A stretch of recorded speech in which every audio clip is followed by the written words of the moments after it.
You.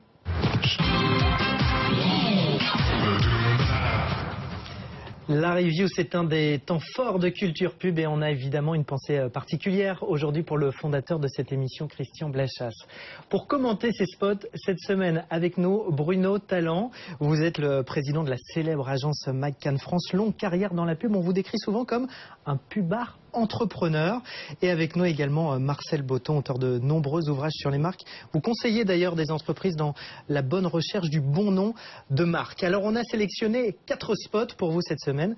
Vous pouvez les découvrir en même temps évidemment si vous nous suivez à la télé ou alors vous connectez sur culturepub.fr. Allez, on démarre par le dernier spot Pepsi. Un joueur de football américain, Marshawn Lynch, visiblement très connu aux États-Unis. Il est surtout réputé pour ne pas être bavard. Du coup, il a accepté d'être le nouveau porte-parole de Pepsi, mais à la seule condition de ne pas parler. Donc un peu plus compliqué, vous allez voir dans ce spot. Il affirme avec une voix étrangement féminine que tenir la conversation, c'est pas son truc. Il a juste accepté de bouger les lèvres. À côté de lui, c'est une jeune femme qui parle jusqu'au moment où il va boire la boisson Pepsi. Et là, il va parler. Regardez. When Pepsi approached me about being their spokesman, I said, I don't know. I don't really like to speak. So they said, well, Pepsi's all about trying something new. Give it a shot. So I said, okay, as long as I don't have to speak. And they said, okay, would you at least move your lips? Glug, glug, glug, glug, glug, glug, glug, glug, glug, glug. Ah, speech mode, boss. Voilà, donc pour Pepsi, Bruno Talent, ce nouveau porte-parole de Pepsi, il est vraiment pris à contre-emploi là. Complètement à contre-emploi, mais enfin, c'est très intelligent. Donc c'est un garçon qui est un footballeur américain très réputé, qui a gagné le Super Bowl et qui ne répond jamais à aucune interview. Mais ça c'est vrai, il est vraiment, c'est la réputation qu'il a, il ne parle pas. Il répond à aucune interview et il a une phrase qui est assez célèbre, il dit toujours Beast Mode, boss. Donc ça veut dire il est en mode bête, c'est-à-dire qu'il joue et son sujet c'est pas de parler. Et là il est complètement pris en contre-emploi. Donc à la fois il y a une première surprise, c'est que c'est pas lui qui parle, c'est pas sa voix. Donc c'est la jeune personne qui est aussi célèbre aux États-Unis qui parle à sa place. Et puis à la fin c'est quand même un message de publicité. Il goûte le produit et surtout il accepte l'autodérision. On a souvent coutume de dire en France que les stars françaises ne veulent pas se moquer de leur image. Ça c'est aussi une spécificité ou pas? Oui, il va assez loin dans l'autodérision. En plus, j'ajouterai un petit détail, c'est qu'il a finalement été obligé de s'exprimer puisqu'il était mis à l'amende. Et alors du coup, à chaque fois qu'il était interviewé, il disait tout ce que je peux vous dire, c'est que si je parle pas, j'ai une amende. Donc c'était tout ce qu'il trouvait à déclarer. Et là, il a accepté de parler tout en jouant sur cette ambiguïté. Et il termine effectivement par speech mode boss, qui prononce boss d'ailleurs à l'afro-américaine. Et ce qui veut dire, par analogie avec Beast Mode. Beast Mode, donc ça veut dire que là il va parler, donc c'est l'effet du produit, c'est la stratégie Pepsi depuis des années. Ça s'adresse à qui? Aux jeunes toujours? C'est le football, la musique, on a l'impression que Pepsi communique toujours un peu avec surtout sur le football, des icônes. Sur les jeunes. Oui, à mon avis ça cible les jeunes, et ça cible les Afro-Américains, puisqu'il a cet accent afro-américain, puis qu'il est afro-américain aussi tout simplement. Et puis cette autodérision, alors c'est un peu du jargon californien aussi, on voit qu'on est plutôt sur la côte ouest. C'est toujours efficace de communiquer avec une star ou pas? Ça fonctionne toujours assez bien? En tout cas, ça fonctionne toujours très bien pour être revu, pour être repéré, pour être entendu. Après, ça dépend ce qu'on lui fait dire, ça dépend comment on l'utilise. Ça explose les budgets, ça prend une partie importante des budgets. On va découvrir un autre spot qui pourrait se résumer par une philosophie. On peut tous changer le monde. C'est un peu le résumé de cette pub pour Schneider Electric. Avec un exemple précis, regardez cet ingénieur dans un hôpital. Thanks to Schneider Electric, you can now have your entire healthcare infrastructure at your fingertips. Excuse me, I'm looking for a patient. I'm sorry, I don't know. I'm just the electrical engineer. What? You're just the electrical engineer? Just the electrical engineer? Do you not remember the city blackout 6 months ago?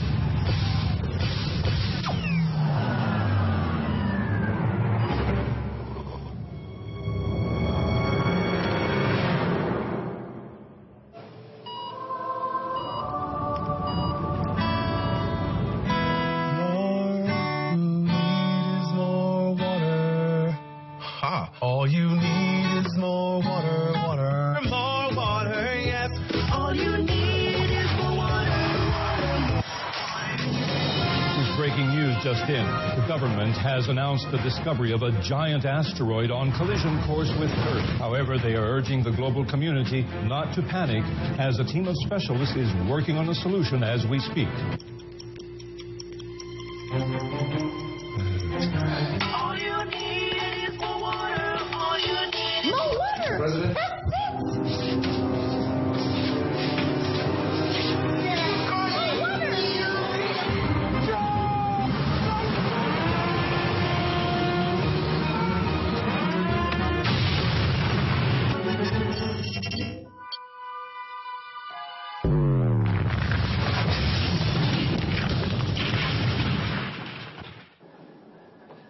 So, you still believe you're just the electrical engineer? No.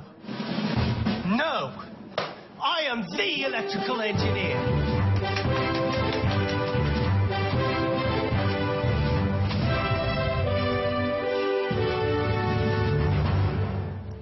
Le principe de l'effet papillon, cette pub, elle nous a tous amusés autour de la table. Schneider Electric, c'est pour les professionnels. C'est un peu comment rendre fun un sujet qui est assez chiant, en fait, les infrastructures dans les boîtes. C'est un peu tout le marché du business to business, hein, où effectivement, en général, on avait plutôt l'habitude de voir le B2B, comme on dit. B2B, comme on dit. Donc, effectivement, c'est plutôt des pubs qu'on voyait dans les journaux de presse spécialisés qui parlaient directement aux acheteurs.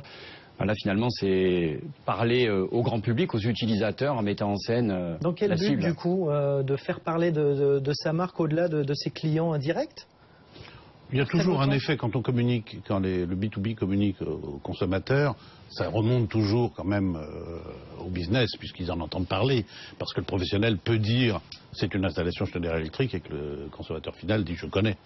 Mais maintenant pour revenir sur le film, oui, dans le B2B, ça veut dire qu'on peut être aussi très créatif. On a l'image de quelque chose d'un peu institutionnel. Là, c'est la preuve qu'avec c'est un film, c'est un court métrage. C'est ce qui rend ce film intéressant. Je pense que c'est justement ça, c'est qu'on a un ton B2C effectivement.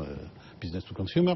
Maintenant, j'adore les pubs qui racontent des histoires, c'est le cas. Maintenant, l'histoire, elle est un peu compliquée quand même. Oui.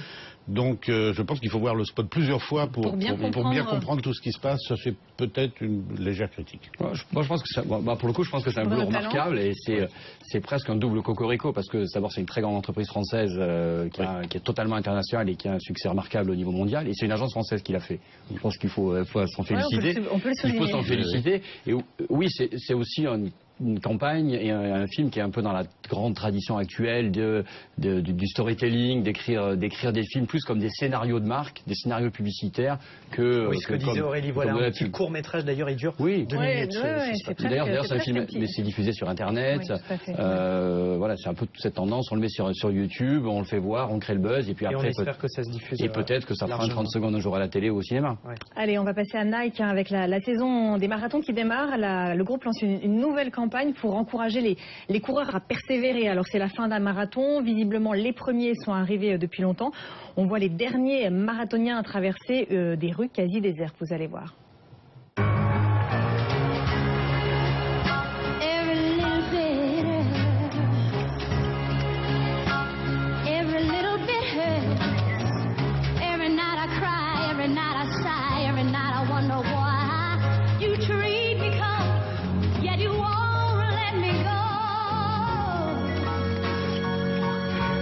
If you look up the word marathon, it will tell you that the first person who ran 26.2 miles died.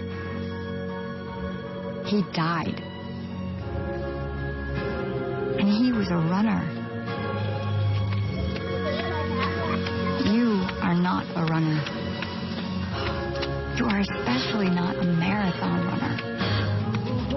But at the end of this, you will be.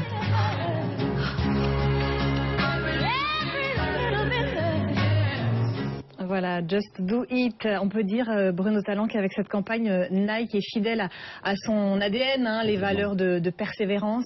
Tout à fait, c'est dans la droite lignée des décennies de communication autour du thématique du Just Do It, dépassement de soi, sauf que là, on est vraiment dans l'étape où on met en avant l'individu, et donc on n'est plus sur la mise en scène de la performance de l'athlète professionnel, mais on est sur l'incitation à chaque individu de se dépasser soi-même dans un effort sportif. Le risque, c'est quoi avec ce genre de message, d'être un peu bien pensant, dégoulinant parfois, c'est le risque? Oh non, à mon avis, on n'est pas bien pensant du tout. On est au contraire très transgressif, parce que elle dit quand même, ah bah oui, elle dit quand même, le premier il est mort, puis après elle dit allez-y. C'est quand même un message assez incroyable.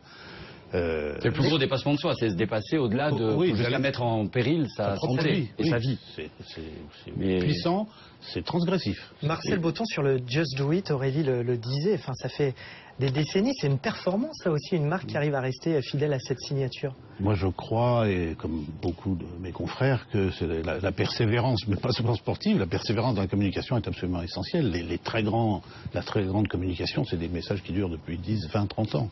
La grande intelligence de Nike, c'est d'être resté fidèle à sa stratégie du Just Do It et de l'exécuter à travers des créations publicitaires qui changent un peu en fonction des temps et d'adapter son message. Et effectivement, de jamais lasser, mais tout en traçant la même route et en restant fidèle à sa stratégie du Just Do It. Mais là, on est vraiment dans la stratégie actuelle qui est collée à ce qu'on appelle un insight dans notre métier, qui est un peu la pensée, la vérité du consommateur, qui est aujourd'hui, si vous courez, si vous faites un acte sportif, votre plus grand défi, c'est d'aller... Et on s'éloigne complètement du côté technique. On est au-delà du côté technique. On est au service de l'individu, de l'athlète individuel, le plus amateur soit-il. Bruno Talent et Marcel Botton, merci d'être venus débriefer les spots qu'il ne fallait pas rater cette semaine et qu'on retrouve donc sur culturepub.fr. On vous retrouvera évidemment régulièrement dans cette émission. Merci beaucoup. Avec plaisir. Merci.